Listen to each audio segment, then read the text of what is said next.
your #1 news team covering the North. The Bahamas Tonight, Northern Edition.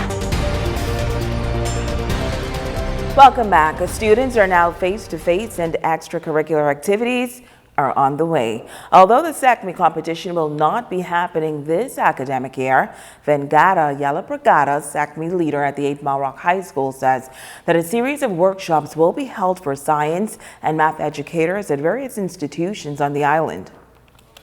So instead of competitions this year, we plan to hold a series of workshops for to our fellow science and math colleagues. So in which we plan to hold these workshops from next week, Tuesday onwards, which will be 8th of March, followed by 15th of March, 22nd March, and 5th of April. This is strictly only for the science and math colleagues. So with that, these colleagues can learn all the skills from the expertise, and they can go back to their respective schools and they can share with their students. Now, Yalapragada says they are planning to hold back all competitions for this school year, adding that they will return with more force in fall 2022. This year, we are planning to hold back.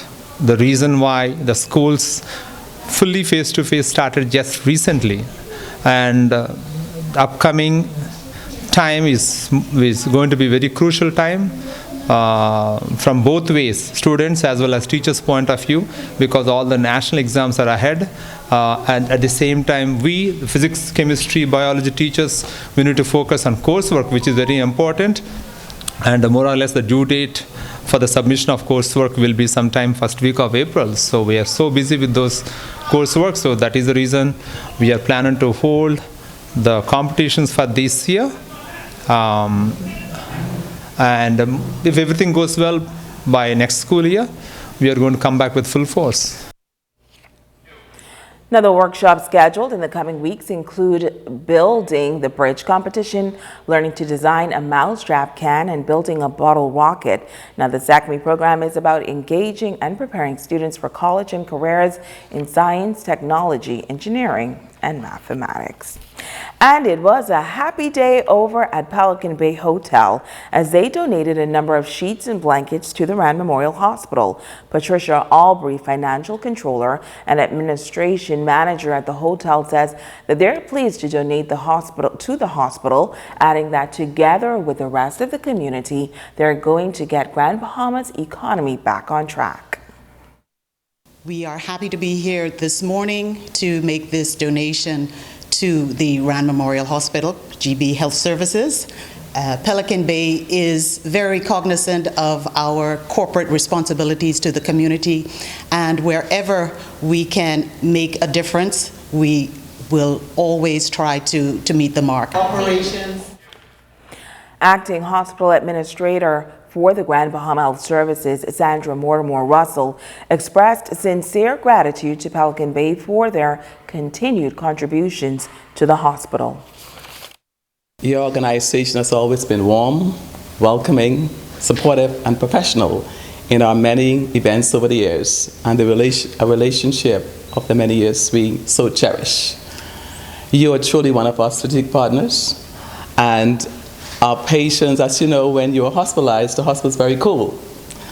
And especially our elderly patients, we are most grateful. So on behalf of our patients who will benefit from these blankets during this chilly season, along with the warmth from our healthcare providers' hearts, we say sincere thank you, and we look forward to your continued support from this great organization. Now, officials at Pelican Bay noted that as their materials become available, they will partner with the hospital to share resources in areas that are needed throughout the community. Your Thursday evening sports report is up next with our J. Philippe.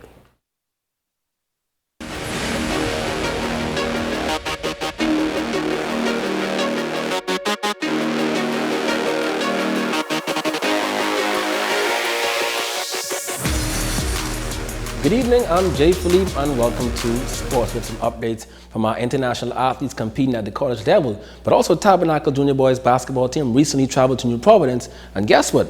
They came back with something in their hands. The Falcons Junior Boys basketball team recently competed in the Providence Basketball Club's Midterm Break Classic in New Providence. The tournament was played at the C.I. Gibson Gym with limited fans. The Falcons was coached by Quincy Gray. Overall, we finished 5-2, lost in the championship game, very good game. Had some defensive lapses late in the game, you know that's what we got to go back to the drawing board and work on some defensive stuff. But overall, very proud of the kids. They did an excellent job and came out with second place. The Falcons lost to Jordan Prince William, coached by Ernest Sanders. However, for the Falcons, Coach Gray says some key players stepped up. Noah Bain, Aiden Miller, Joshua Williams, those three guys, they're more of my key players, Like I said earlier, we had some defensive lapses here and there, We didn't rebound the ball as good as I wanted to, Didn't apply much pressure on the guards, like I wanted to in the press. So we got to go back to the drawing board and work on those things and hopefully be better for the next tournament. Well, the next thing I have on my schedule for them is the AAU tournament on the Easter break. So, we're going to go back, like I said, work on defensive stuff, keep training, we go 3-4 days out of the week, keep working out, trying to get better each day, and hopefully we get something started here soon and here in Grand Bahama. Now the Falcons will look towards traveling to Orlando, Florida during the Easter break to compete in AAU games. Sticking with hoops action, Cedric C.J. Delante has earned first-team All-Defense for his University of Northwestern Ohio Racers college team playing in the Wolverine Hoosier Athletic Conference. On the year, his team finished with an 11-19 overall record. In the season finale against Indiana Tech, Delante logged 27 minutes, scored 5 points, grabbed 7 rebounds, and dished out 2 assists. And finally in sports, Altavia Hall and a Central Christian softball team will be in action again on Saturday with a doubleheader against Sterling College beginning at 1 p.m. and again at 3 p.m. So far on the year, the senior infielder has 11 hits with 2 home runs on 25 at-bats. She also scored 5 runs with 3 runs batted in. And that's a quick check on sports. I'm Jay Philippe. Be blessed.